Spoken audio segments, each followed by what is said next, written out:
Being a mom can bring joy, fulfillment, and a sense of purpose. But what happens when you start feeling overwhelmed by the pressure to be perfect? Dr. Samra Zafar is here with advice to check in with yourself before burnout sneaks up on you. Good morning, Dr. Zafar.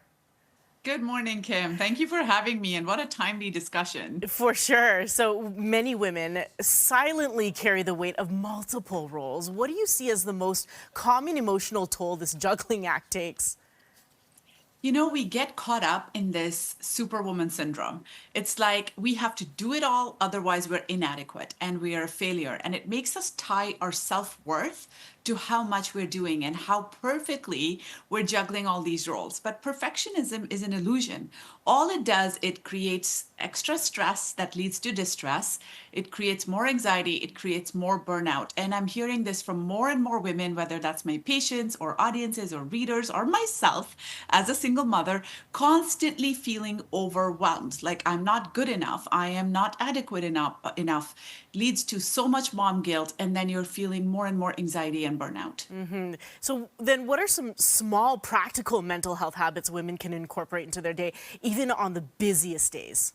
Yes, you know, first of all, I'm a big proponent of self-awareness and also awareness of what is leading into that mom guilt. So understanding where it comes from. It's not because you are in fact inadequate or you are in fact not good enough. It's because society teaches us that if we're not doing it all, we're a failure.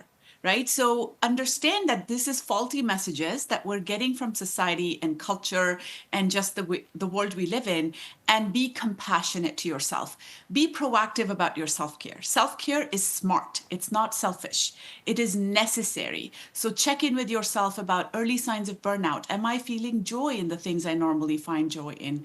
How am I resting? Prioritize your rest and sleep. And I know it's hard when you have multiple juggling responsibilities, but finding whatever glimmers of joy you can during your day, even like short walks, meditations, breathing exercises, little fun when the kids are asleep or in the morning. Do things that are just for you. Even if it's 10 minutes, 15 minutes a day, it can go a long, long way.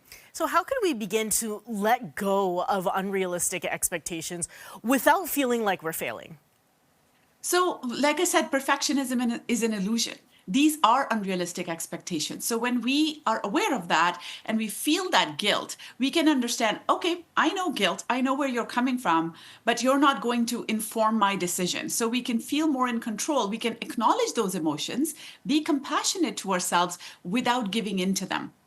So, reminding yourself daily, whenever you feel that way, good enough is enough, even if it isn't perfect.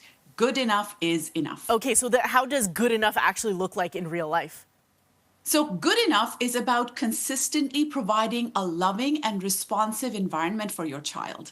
It's not about being perfect. It's not about being flawless or problem solving. A lot of us, at times get into this problem solving mode. I have to solve everything for my child. Let go of that. Allow for small failures that your child can experience, because struggle builds character, it builds resilience. Of course, be there for them if they fall or if they fail, but let them fail sometimes, and be flexible. Feel like your job is to provide your child with a loving, happy, safe environment.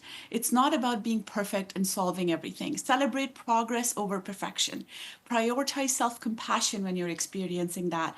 And also, be understand that what you are doing, and by just loving your child and being there for your child, is more than enough, and it's the most important thing that they need. Let go of the perfect standards. Dr. Zafar, thank you so much for joining us today.